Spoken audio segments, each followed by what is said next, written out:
Want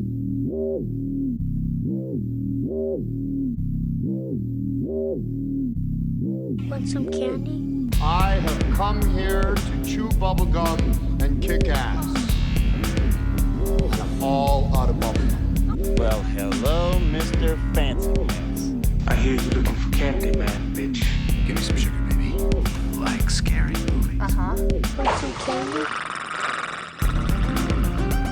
What's up, all you candy killers out there in podcast land? Welcome to Monster Candy Podcast. And you thought we were done with Nic Cage? Well, you're wrong, motherfuckers. This is part 2. I'm Screamin E from the Memphis Murder Men, and this is Dominic Davy from Tsunami Bomb. Shotzi Blackheart is on location, so she's not here right now. Anyway, let's get ready to talk about...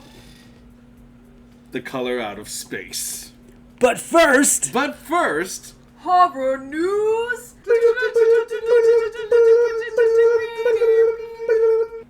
Ah, Shotzi. We miss you. Okay, so it's time for part 2 of our Nic Cage series, and we are going to talk about horror news. Now, do you want to lead off with something? Because I led off last time in part 1. Everything is canceled. Everything is canceled in 2020. Yeah. Everything is canceled. 2020 remains to be completely and utterly canceled. That is true. Well, I have one thing off the top. Apparently, Universal is still trying to make their Bride of Frankenstein remake happen.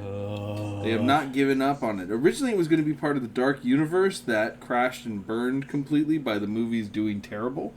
You might remember those movies starting with that Dracula movie that came out a couple years back, and it was also supposed to be part of the Mummy movie that Tom Cruise was in, and most recently the Invisible Man movie that was scaled down. That was supposed to be part of it, but by the time it happened, it just sort of a standalone Invisible Man, But we can talk about that one another time. It was gonna have Javier Bardem in it, and possibly star Angelina Jolie or Gal Gadot, which I think both would have been interesting choices. All that's left, all of those people, everyone connected to it is gone except for screenwriter David Cope, whatever. And he's still trying to do it, and apparently Universal gave him the green light during this time of stay-at-home, sheltering in place during COVID-19, to rewrite it. And he wrote it and describes it as a not so scaled down as Invisible Man was, but much more scaled down than the big budget blockbuster they were planning to release. He got to do a lot of what he felt like was important. He's very excited about it. So we shall see. There might be a Bride of Frankenstein movie made that makes a lick of sense. So when shitty movies get remade, you're kind of like, well, it can't get any shittier. Yeah. So you can only go up. Everybody talks about how Bride of Frankenstein is one of their favorite horror movies. And if you've been listening to the show, you know our stance on it. It's not a good movie. It has the last 10 minutes of it is a great movie. The Bride of Frankenstein is an amazing... The Bride, I should say. The Bride is an amazing character, amazing design, but it's just a weird movie, and it doesn't really make a lot of sense completely, and nobody cares. Which further proves the point that most of you don't care about plot, because you like Mandy too. And you don't mind when movies don't make a lot of sense. Yeah. I mean, then again, it does make sense. Mandy makes sense, but it's just... I don't know. We were talking before this episode, and I discovered, I didn't know this, that Elijah Wood not only brought Nic Cage back into the project in the meeting with the writer-director... He would. Yeah, he would. Elijah Wood is behind. He's also the producer of this movie. And I was just sort of suggesting, what kind of movie would Mandy have been if Elijah Wood played Nic Cage's character and Nic Cage played Jeremiah Sands, the cult leader. And that might have been interesting. Though, I mean, I'm trying to picture Elijah Wood losing his shit in a Nic Cage way and killing, a bunch of LSD, broken Cenobite bikers and killing all these people. I mean, I feel like people would have been excited by Elijah Wood just slaughtering people. It would have been funny. It would have been funny. I don't know. I think I'm super good for funny. Yeah, I don't think they were, but that would have been Yeah. probably would have been less awkward than Nicolas Cage Yeah. losing his shit in the first act. Yeah. Like that would have been, it would have been more funny and less awkward. But again, yeah, that movie, Mandy. But to your horror news, stop remaking, rebooting these fucking movies. Can't help it. They can't help it. Like, I understand some movies you could do, remake it, cool, whatever. But when things are iconic visually, Yeah. you can't remake that monster unless you remake it and it looks the same. Right. But if you don't and you make it something different, that's not the movie. These things are so well established. Like fucking Godzilla, the Matthew Broderick one. What? That's not Godzilla. It's a giant fucking lizard. Like, Right. you know what I mean? It's a giant iguana running around New York. That's not Godzilla. Stop doing this with the Universal monster movies because they're so well established that it's just like, just don't. It's even John Squires at Bloody Disgusting, who I really respect. I really like John Squires, and I agree with him on a lot of things. I don't agree. He calls Bride of Frankenstein one of the greatest horror films of all time, and the bride herself barely appears in it. And I just kind of want to be like, sit down, talk to me. Talk to me about why it's one of the greatest films of all time. I've heard everyone's fucking argument, and none of them are right or make sense. Yeah, no. I mean, and he even admits that Bride herself barely appears in it and never shows up again. What they do is they usually reference how cool things look. Yeah. And yes, things are cool there, of course.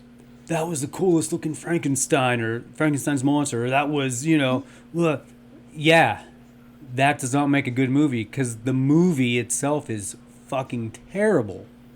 Like, it's bad. It's bad. There's so much shit in there that doesn't make sense. And sure, things look cool, but that's it. Right. There's literally no substance. And the acting's terrible. Yes. Like, It just, I don't know. It just doesn't make much sense. The whole little people creation thing, that didn't make any sense. I don't know. I mean, we digress. But I would love to see it remade because I feel like there's a lot to actually fix. So that'd be good. Yeah. In other horror news, Sam Raimi handpicks the Hole in the Ground director Lee Cronin to direct the next Evil Dead movie. And just to be honest with you right now, Bruce Campbell is not going to be in it. He's, what, producer? Yeah, he's involved. It's going to be called Evil Dead Now. So any of you fans of the Hole in the Ground... And Nicolas Cage is starring as Ash. You made that point, and that's not a bad point. You made that point in part one, and that is not a bad point. I would be into that. That would. So if that happens, remember everybody, you heard it here first. Yeah. So I mean, Bruce Campbell says from this point forward they have to stand on their own, which is fine and liberating. Says Campbell. You could have different heroes, different heroines. In this case, this one's going to be a bit more dynamic. We just want to keep the series current, and the mantra really is our heroes and heroines. Heroines are just regular people, and that's what we're going to continue. I actually feel like they're missing an opportunity based off the last one, because I thought that version was fantastic. I feel like something must have happened behind the scenes between all of them.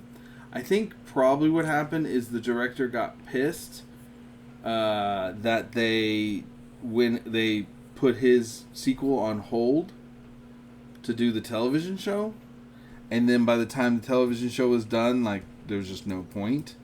So maybe that's what it is. The 2015 No, it's not. That's the series. What was it? When did that remake of Evil Dead come out? 2012, maybe? 2013. 2013. That long ago? Yes. We're old, Dom. Damn, that long ago. Fide Alvarez. I'm sure he just got pissed. I mean, because it's basically, he did a good movie. It came out. It did pretty well. And I thought Mia was a great lead. They should have continued with. I think they missed an opportunity there. But, I mean, I guess the television show just sort of took over. It was a good series. It was Except for the series. season 2 was weird, but... Season 2 got a little chunky. First and third. I mean, I like the idea of him having a daughter. Yeah. You know, I just thought they executed it kind of clumsy. See, they really... Raimi fucked up. Raimi and Campbell fucked up when they made Evil Dead 2 and spawned Ash Williams as we know him now. Because you can't fill those shoes. It's like Boris. Right. It's like Boris Karloff as, you know, Frankenstein's monster. Like, Well, yeah. after that, you're like, fuck. I think the best thing they could do is not try and just have Ash exist. Like, they should reference Ash and they should reference things happening. But really, you don't even have to go back to that cabin. Or do like a... Evil Dead Now means they can start it up and go anywhere they want. Or like... Evil Dead Now is a weird title, though. It is. But I guess they don't want to call it, like, Evil Dead 4. I mean, why not? Just... Or they just call it Evil Dead, The Electric Boogaloo. Like, they Yeah. can give it a separate title because they're all in the series. You know, Dead by Dawn, like something like that. Like Mad Max, I guess. It's kind of... See how Dead by they Dawn. how they should lead Must be that a movie in. called Dead by Dawn. Yeah, Evil Dead 2. I guess that is what it's called. Yeah, that's technically, I guess. That's technically the name. Yeah. But they should lead it in by maybe Ash teaching a group of would-be heroes and or sheroes to fight evil, and one of them prevails as the new one. That would make more sense to me than just, oh, we're just gonna make something else up. Like, he's gotta hand over the fucking torch somehow. Okay, check this out. What if they do what they do with Mad Max, where it's always a guy with a car out in the apocalypse. You know what I mean? Like, what if they took that and, because, like, what's his name? They always talk about how Mad Max isn't so much sequels of itself, but it's stories told around the fire. So which version are you expecting? You know, which version are you getting? It doesn't matter. You know, George Miller isn't trying to tell a story that moves in sequence. It's all stories like, oh, well, I heard the story of Max and the car, you know, and that's the thing. So it's all bent. So what if it's always an Ash? There's always a chainsaw. There's always, like, stuff. And then it's different settings, different places, gender swapped, whatever. Just go crazy. Which would go perfect with the school of Ashley J. Williams, Deadite fighters. Yeah. You could have 20 of them, 20 different people, and just start picking, oh, I remember that one. He was in the class. You know what I mean? Just right. And it could go on for a while. Well, what do you think they should do? Do you think it should be funny Oh, yeah. or dark? No. So you think it should be like Evil Dead 2? And The standard has already been set. And the series. Yes, it's already been. It's a well-established thought. Do you think that was the problem with the Evil Dead remake? Maybe that's the problem. They don't want to go any further. Not the remake, the 2013. Could be. That it was just straight serious horror, like the original Evil Dead. Yeah, could be. Yeah. I mean, I think they did a great job with the reboot, but like, I don't own that movie, and I feel like I should, because it's a legit modern movie. Yeah, like I said, that was such a series that's been Groovy. So well established. Yeah, and like maybe that's the problem. Is it's just a little too off, and that's what they figured out with the TV series. It's like there's just no point in going back to that universe because that's really not the Evil Dead that they all love. They want something a little more zany, a little more fun. Yeah. Yeah, and that's legit. That's legit. Which would be perfect for Nicolas Cage. Well, that's it for horror news, right? That's horror news. Thank you, Shotzi. Yes. And everything's fucking canceled. Everything's fucking... Just bring on the fucking aliens already. As you notice, we're not putting whips by our swear words because we don't have to. Just take that, dry crackers. So, today, we are talking about an H.P. Lovecraft-inspired film. One of your favorites. Something, I am an H.P. Lovecraft guy. I love when we reference his stuff. I love movies that go down this road, but do I love this movie? Color Out of Space came out last year, 2019. The same producers as Mandy. And Nicolas Cage is also in it. Fucking Nicolas And Cage. so is the color magenta. Very much so. The color magenta is the color out of space in this. Directed by Richard Stanley. Starring Nicolas Cage, Jolie Richardson, and a whole bunch of others. It is a story of the cosmic terror about the Gardners, a family who moves to a remote farmstead in rural New England to escape the hustle of the 21st century. They are busy adapting their new life when a meteorite crashes in their front yard. And the mysterious aerolite seems to melt into the earth, infecting both the land and the properties of space-time with a strange, otherworldly color. To their horror, the family finds this alien force is gradually mutating every life form it touches, including them. And no, this isn't the plot to Annihilation, which is very, very similar to Color Out of Space. Annihilation, the book, and Annihilation, the movie, were very much influenced by H.P. Lovecraft, Color Out of Space. The original short story just documents... it's kind of told in third person, and it's not... You don't experience what the farmers experience. You're hearing a story about what happened at their farm and why they all died there, and how they described what was going on and what the farmers around them were thinking. It's a great, great, great story. But when I heard they were turning it into a movie, I thought, that's going to be tough. It's going to be tough to take that and turn it into something that's watchable. But then I heard Nicolas Mandy Cage was going to be in it, and I knew that the heavy lifting was going to be taken care of. Nicholas Ashley J. Williams Cage. Yeah. So, he acts up this movie. He's chewing some scenes. Where to begin? That Nicolas Cage was in a completely different movie. It's funny you say that, because Richard Stanley asked Nicolas Cage to channel his character from Vampire's Kiss. And if you are familiar with Vampire's Kiss, let me just say that Nicolas Cage did exactly that. Yes. Yes. He was trying to squeeze his Vampire Kiss character in the same kind of performance from that into this father who's supposed to be slowly losing control of his family, the farm, and the world around him. Nicolas Cage turns... I don't know if it happened in Con Air, if that was the turning point. Or Gone in 60 Seconds. I can't remember which one of the two came first. I think Con Air came first. I think it was Con Air. Yeah. But he turns every movie he's in into Raising Arizona. Oh my God. Whether they want him to or not. Yeah. He does. And sometimes it works and it's funny. And then sometimes not so much. I know that Nicolas Cage helped get this movie made. His involvement, his presence, coming off Mandy, all of it. And I appreciate it. Because I actually really like this. I really like this movie. And I'm glad it exists. But I will say that Nicolas Cage is also the worst thing about this movie. And the best. In the worst possible way. Kind of that too. Yes, he definitely carries it.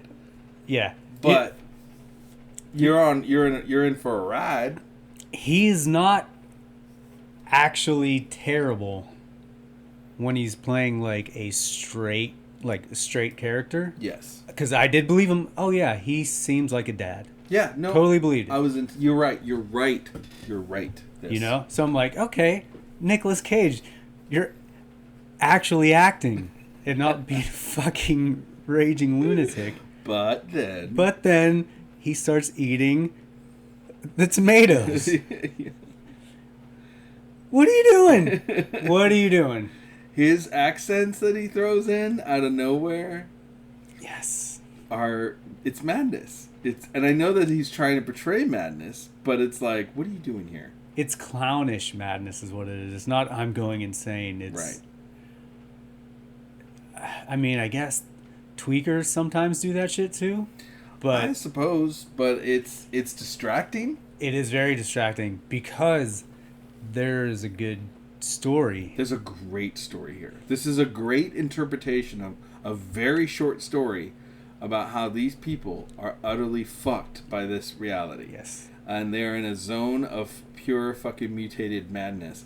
And it's fun it is a horror joy to watch this family fall one by one to this color out of space that feeds off them. I love watching each of them resist and just kind of get destroyed. Everybody else in the movie is they're acting. They're doing a great job. Yeah. And then there's Nicolas Cage. Who's in his own movie. You know what? True. It's so true. I would love for them to make being John Malkovich type movie, but being Nicolas Cage. Like, I would like to see what movies are like from his point of view.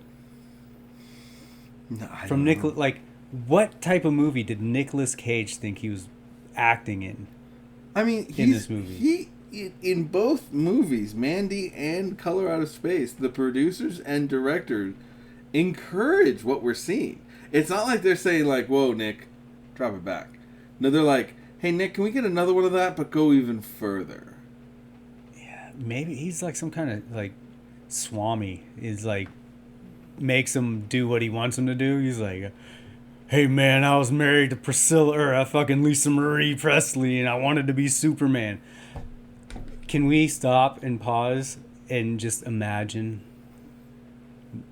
the Superman Nicolas Cage movie? If you know what, I have tried to many times over I think it needs to be made. I was 100% against it. I want it to be made. I want to see the pictures I saw of what his Superman would look like. Like, whose dad is wearing a fucking leotard is what it seemed like. Dude, you were so not a young, strapping man. And now you're in a weird suit with your weird hair. Who thought that he could do Superman? He did.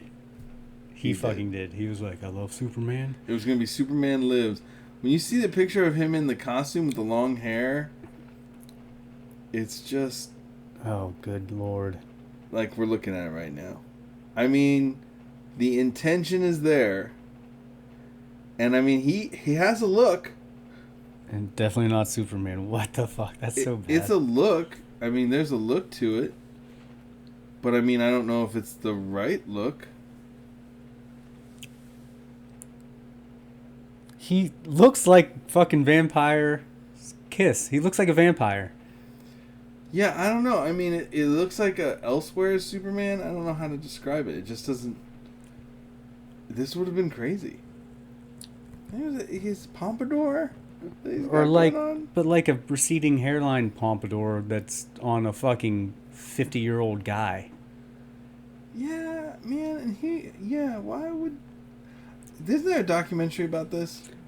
I don't know. If there is, I need to watch it, because I don't even understand what kind of conversation went on to be like, hey, you know what? Nicolas Cage, Superman, totally. Yeah, Death of Superman Lives, What Happened, 2015 documentary. I've never seen it, but, I mean, Tim Burton was going to direct it. Well, John Peters would produce it. Nicolas Cage was the star of Superman. Christopher Walken was going to be Brainiac.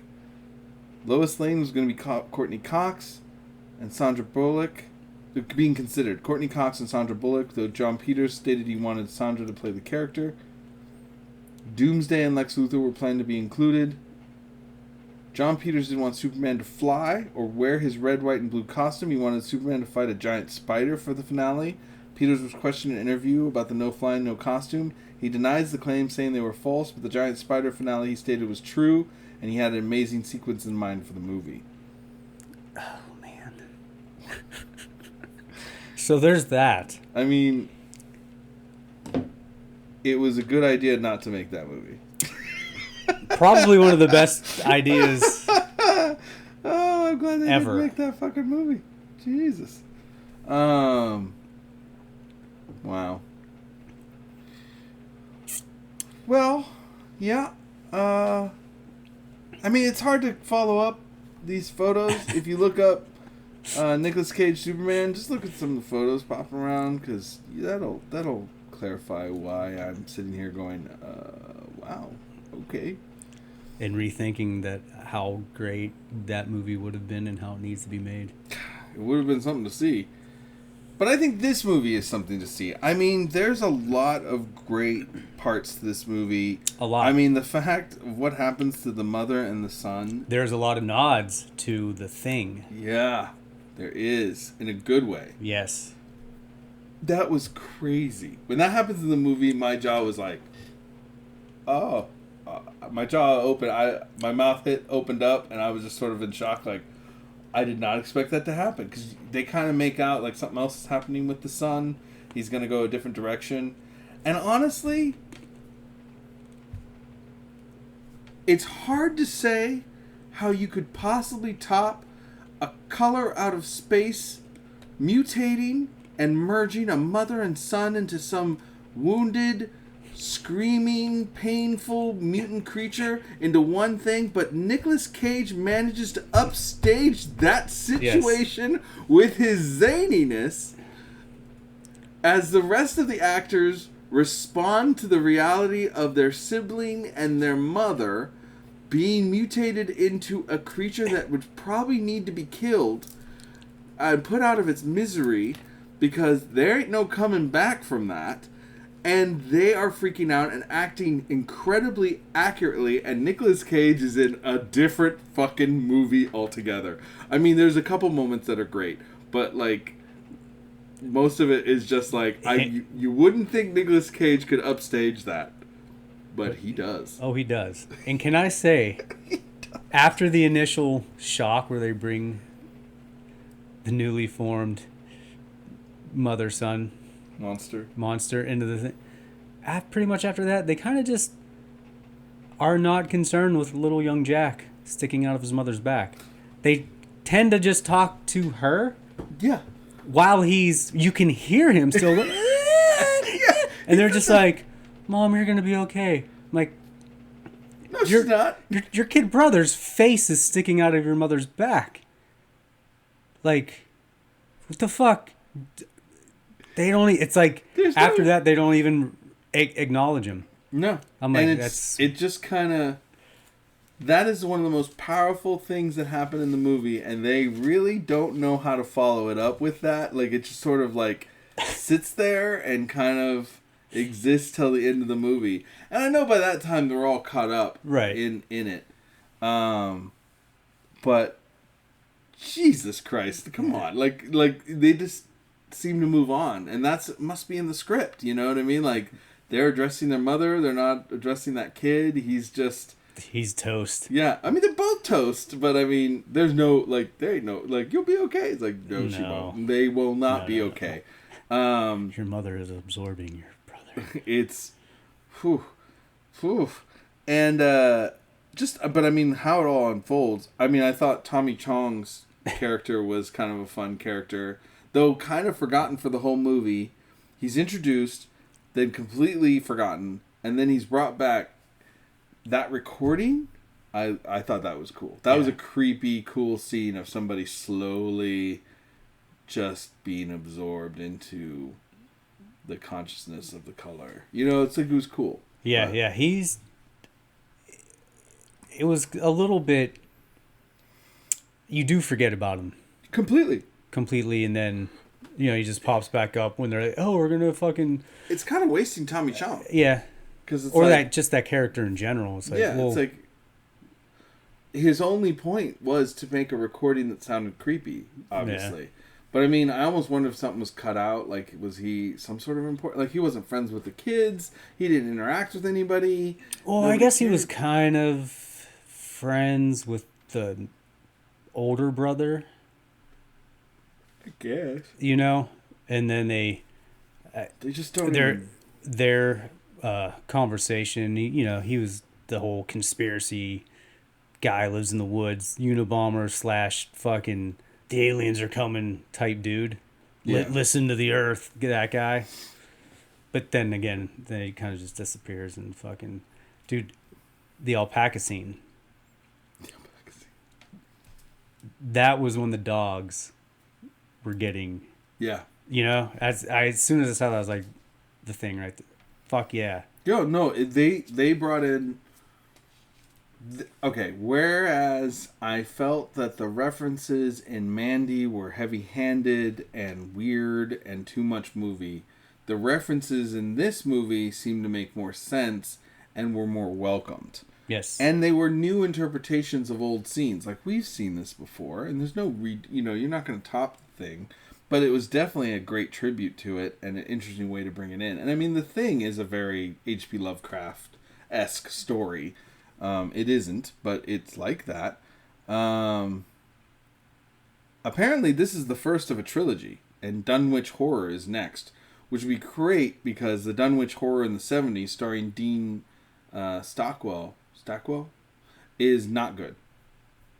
I mean, it's fun in the sense of it, but it's not. It's not a great Dunwich Horror. Dean Stockwell, yeah, it's not quite the definitive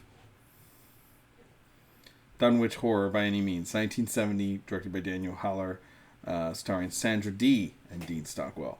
I mean, I enjoy it. It's got a great poster. Sandra Dee. Sorry. No, it was good. I mean, it's fun, but it's not the business. Dunwich Horror is a great story. But yeah, this isn't. No. I did like this movie though. It was very interesting. You liked it? I thought you hated it. I was convinced you hated it. No. The story's good. Nicolas Cage. Nicolas Cage. He's both the strength and weakness of this movie. The first time I watched it, I was like, Nicolas Cage, you ruined this. And then the second time I watched it, I'm like, Nicolas Cage, you ruined this, but you kind of make this awesome. Only because you're in a completely different movie than everybody else. And it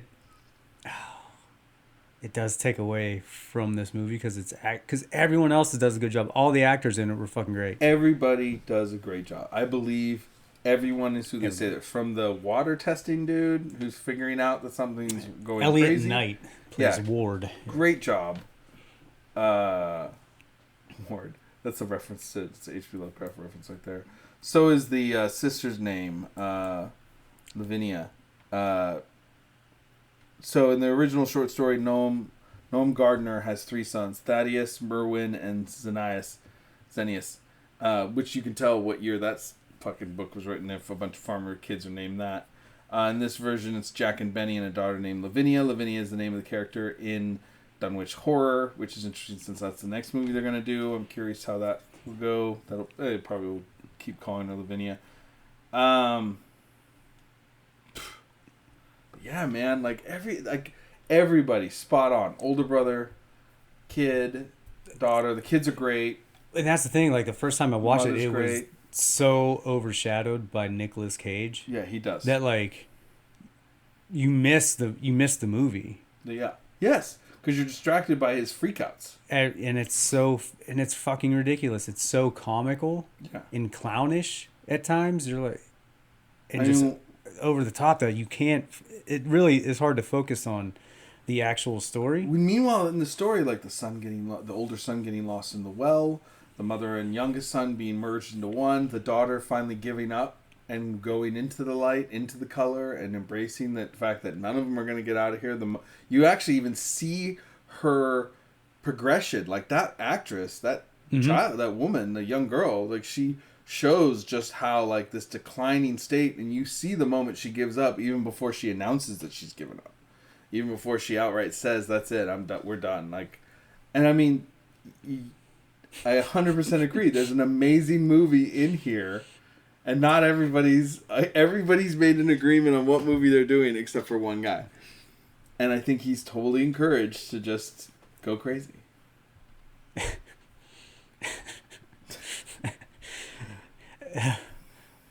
Like, I can't do anything but laugh because it's so ridiculous that, fuck, man, it really does take away from the movie, and it's just hard to focus on anything but Nicolas Cage being Uber Cage. Like, that's the problem in this movie.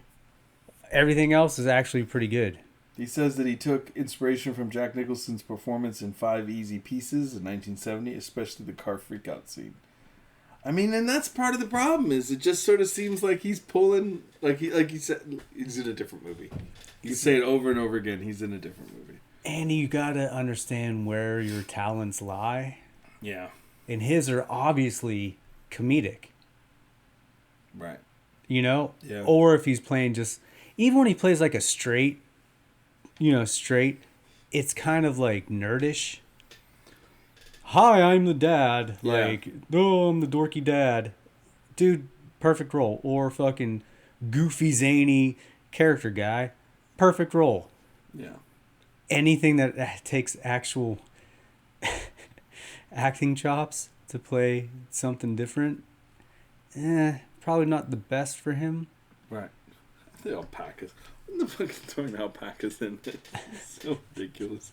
I mean, perfect for a movie with Nicolas Cage. I mean, anything is perfect for a movie with Nicolas Cage. You can get away with anything. Apparently. So, and they're also at the end when Ward is in the cellar. Yeah. Totally reminded me of Night of the Living Dead with Ben being in the cellar. Yeah. Just the way it was shot, because it was kind of shot in the corner, and when Ben's kneeling down on one knee, waiting for them to come in. I'd say it's incredibly likely that that's... I mean, it seems like these producers encourage those kind of references in the movies they're doing. They want to see these hints and nods. It seems like all their movies go that way. They clearly love the color magenta. So that's all over the place. I was curious what color it was going to be. Because in the story, if you've not read the story, they describe the color out of space as a color you can't describe. It's a color you've never seen. It's in a whole nother bandwidth, visual bandwidth, that we can't process. So there's no describing it. And in this, it's magenta. But they have a reason for that. I guess the explanation of why they chose magenta is because they had all those filters from MANDY. No, that's actually why. But they say the color does not exist from a single wavelength. Snorted water out of my nose. That's why they did it. The color does not exist from a single wavelength of light as part of the color spectrum of visible light. Rather, it's an extra spectral color. It's only perceived by humans in specific interaction of the optical rods in their eyes that detect red and blue colors in specific circumstances to create the color magenta in their minds. Bullshit. They did it because of MANDY. Because MANDY did well with that color and they brought it. Okay, magenta's a color though. Yeah. It's a color. Yeah. But I mean, how else? You had to pick one. You had to pick a color. It's okay. I believe it. Yeah. It worked fine in this movie. But I mean, yeah. Anything that's going to be alien-ish, it's got to be either like a purplish or a greenish or like a bluish. Those are like alien colors to me. Like, you know what I mean? Anything space-like, I'm like... Right, it's going to be along those lines. I would think so. I think that everybody connected to this film company, these people, are just fucking apeshit, like batshit crazy. Because, like, apparently director Richard Stanley and Swedish filmmaker Henrik Moller apparently performed a ritual to the Lovecraftian god Yog-Sothoth while in the Pyrenees to get the film made. Because that would help get the film made. Yeah. Yeah, Yog-Sothoth is one of the gods in the pantheon, higher up than Cthulhu. Though Cthulhu is considered Squid more face. known. Yeah, he's the one that everybody talks about. He's a cosmic entity and an outer god. He's the progenitor of Cthulhu, Hastur the Unspeakable, and the ancestor of Varumi. He's also the father of Wilbur Waltley. So take that. He's born of it was born of the nameless mist. So, he's omniscient, sentient, and locked outside the universe. He can know and see all of space-time at once, but there's no secret from this creature. It exists beyond space and time, and it's completely fictional. And the director and another guy did a ritual to him to get it made. Because it's not like money would have gotten this thing made. Yeah, yeah, exactly. Yog-Sothoth is mentioned first in the story of the case of Charles Dexter Ward. Great story, and he's the driving force behind the Dunwich Horror. Yeah. So, composed of 2 of iridescent globes, of which there are 13. So there you go. Yeah. Oh, I mean, let's see. hey. Oh, he's called upon from time to time to assist mortals in performing occult deeds or rituals. One ritual of Yog-Sothoth makes use of the essential salts of a deceased individual to resurrect them from the dead. Incantations involved with this are transcribed approximately as followed. Dude, what if Nicolas Cage was resurrected from the dead? What if he died and we never knew it? I mean, maybe his career was. Yeah. Yeah. I'm not going to recite this. Seemed It's resurgent. crazy. Fucking Nicolas Cage. Anyway, so I don't know what like ceremony they came up with to do. Oh, here we go. In one case involving the town of Dunwich, Yog-Sothoth is known to have been summoned for purposes of impregnating a human female who gave birth to 2 partially human children. The summoner was the husband, quote-unquote, father of the Watley family, and known to have stood on a hill in a circle of stones with the Necronomicon while shouting the name of Yog-Sothoth from the summit. Great. Well, there we go. So that's happening. So everybody connected to these films are batshit crazy, and I guess Mandy I wasn't here for, but this one I am. I don't know if Nicolas Cage is the perfect person to be in this movie. I hope that he's not in Dunwich Horror. I would like to see someone else take the reins of that one. At this point, I almost hope he is. Yeah. I'm like, slowly I'm getting on board the fucking Cage choo-choo. hey, let's make a good movie Let's get caged. and then You've been caged. right, let's have him fuck it up. I bet the table reads for this fucking movie was Oh exhausting. my god. Do you think everybody was just like, oh, fuck this guy? Or they were like, oh, he's awesome? The other actors. Man. I mean, I just wonder what they were thinking. Why do I keep getting booked on these chicken shit gigs with Nicolas Cage? Yeah. You're stepping on my line. I don't know. Because it could start off like, oh my god, fuck this guy. And then by the end, they could be like, oh my god, fuck yeah. Fuck yeah, this guy. Nicolas Cage. Nicolas motherfucking Cage. Oh, but yeah, there's actually such a good story in this. And I wonder how many other people were distracted by Nicolas Cage for the movie. And we're just like, oh, can't. Because, I mean, from what I've heard, it did pretty well. Yeah, it did. You know? It so. did. I mean, Nicolas Cage is doing really well between Mandy and this movie. I think he's put himself in a good. Yeah. I think all the reviews of this movie are summed up by the review I'm seeing here on IMDb, where it says, great cosmic horror, but mainstream audiences may not like it as much. I was like, actually, I think everybody likes it. Yeah. And everybody thinks nobody else will like it. So. That's a nice way of saying, you might not like Nicolas Cage. Oh, yeah. I don't know. Yeah. Well, so what are we giving it? For wrapping up our part 2 Nicolas Cage. Yeah. Dude, we should do Ghost Rider. I've never watched it. We should do Ghost Rider. There's going to be a part 3. We're going to do Ghost Rider. So this is we've heard part 1 was Mandy. Part 2 was Color Out of Space. Stay tuned. You've heard it here. Part 3 will be Ghost Rider. Oh, fuck. We are making this decision right now. I'm all in. I don't think I ever saw Ghost Rider. I just know Nicolas Cage. I would never watch, and that's the reason I didn't watch that movie, because of I'm like, Nicolas Cage is not Johnny Blaze. He thinks he was. Oh, good Lord. Yeah. Holy shit. 2007, directed by Mark Steven Johnson, starring Nicolas Cage, Eva Mendes, and Sam Elliott. What the fuck is he doing there? All right, well, I'm in. We're doing All right, this. we'll do that. But, yes, for this, you know what? I'm going to give it 3.5 cute, undead, zombie, magenta candy corns. Yeah. Because on this second time, I knew what I was getting into watching it. So I'm like, all right, I know Nicolas Cage is in a completely different fucking movie. So I'm not going to focus on him. I'll focus on the actual movie.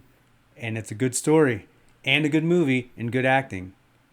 And then there's Nicolas Cage. And then there's Nicolas Cage. Okay, I'm going to agree with you. 3.5 zombie candy corns in the color of magenta. However, I'm going to say it right now. If they had somebody else acting at the same level in the same movie with everybody else, I would have given this movie a 5, because I would have thought it was a superior and excellent interpretation of a short story that doesn't give much, turned into a horror movie that ushers in feelings of The Thing, elements of Night of the Living Dead. There was a perfect H.P. Lovecraft movie here. It surprised me, with how it took. Like, I was totally expecting a different end for the mother. Right. I was expecting a different end for the youngest son. Did not see that coming when it happened, because I thought that the son was the buddy of the color and he had already been converted over in a weird way. He was going to betray the family. I was actually looking forward to some like Children of the Corn kind of stuff happening. And then they threw that in, and it almost seemed like they barely cared about that. But it was incredibly impactful, and the most memorable thing of the movie is that thing being created. Can I also comment on how the sister just ran past, the sister and the brother just ran past their little brother? Yeah, left him. Like, You're already in the hole. You're already in the color. all right, see ya. So then the mom has to run back and try and get, like, you could have picked him up as you were running past him. Yeah. And saved everybody. Yeah. A gruesome, weird-ass death. Well, at least, I mean, for now, anyway. But you could stop them fucking melding. Yeah, that was... No, they were just like, later, fucker. Pew! And Yeah. I'm like, and then they forget about him after he... Yeah, no, it just didn't matter. Like, it just didn't even fucking matter. He's crying, mom. And then it's just nothing about mom for the next 10, 15 minutes or whatever, in Yeah, the movie. and Nicolas Cage. Yeah. Honestly, yeah, with somebody different, I think would- there's a really great movie here, but I'm going to say for sure 3.5 stars, because Nicolas Cage, you can't eat all the scenery all the time. Even if the director tells you so, you are in a completely different level than the rest of them. I know you know it. If you watch this movie, you would know that you did. You must have known in the scene when everybody's at like a 10 and you're at an 18.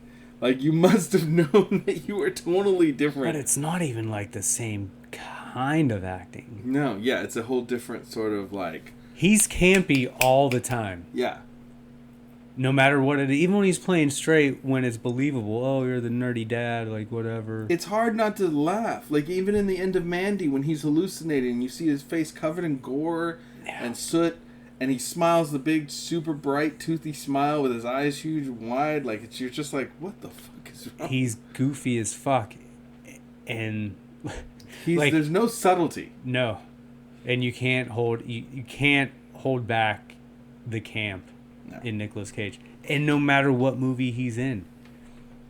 Con Air, everything from when he goes, first of all, he's never going to be an action star. Ever. He's tried. Ever. He's tried. He's tried for 25 years. He's tried. National treasure. Everything is just fucking what?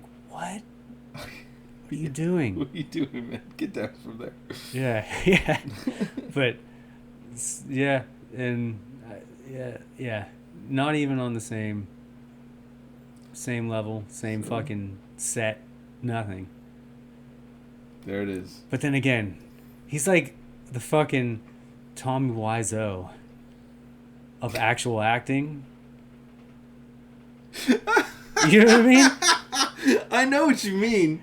I know what you're saying. He can actually act, but he's the Tommy Wiseau. Yeah, he's the Tommy Wiseau. Who can't act, but he can act.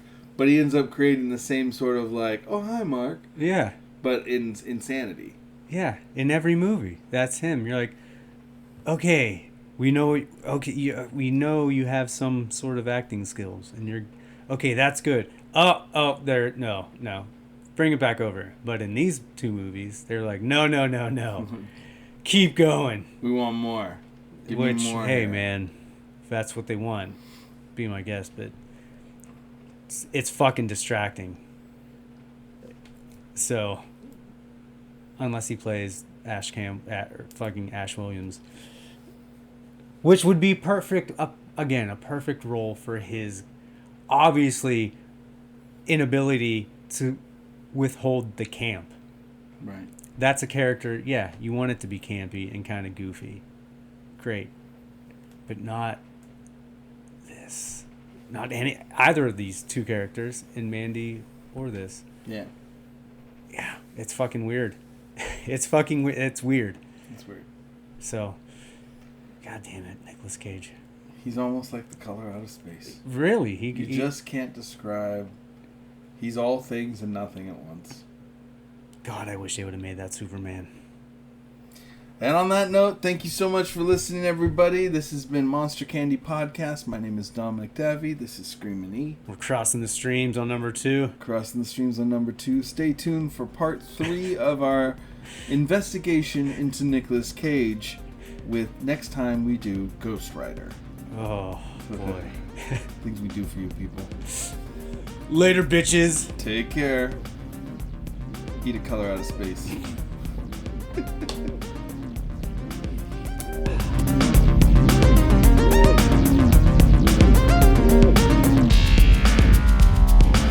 You've been listening to Monster Candy Podcast. Want to find out more about the show? Find us on the web at monstercandypodcast.com. You can also find us on Facebook and Instagram by searching Monster Candy Podcast. And you can find our Twitter at MonsterCNDYPC. Hey, we couldn't fit the whole name. What do you want from us? Let us know what you think of the show and if we're right or if we're wrong or what you want us to tackle next. We want to hear from you. Well, Shotzi and I do, but I can promise that E doesn't really care. To find out more about Shotzi Blackheart and her professional wrestling, follow her Twitter at Shotzi Black or her Instagram at Shotzi Blackheart. You can follow Screamin E's band, the Memphis Murder Men, on Facebook at TMMM official page or his Instagram at Screamin E. That's screaming with no G, add the E. For me, Dominic Davy, you can find my artwork at dominicdavy.com, my band Tsunami Bomb at tsunamibomb.net, and you can hear my other podcast, 3 Gigs, at 3gigspodcast.com or on the same platform you're hearing this podcast. Thank you so much for tuning in. We'll see you next time on Monster Candy Podcast.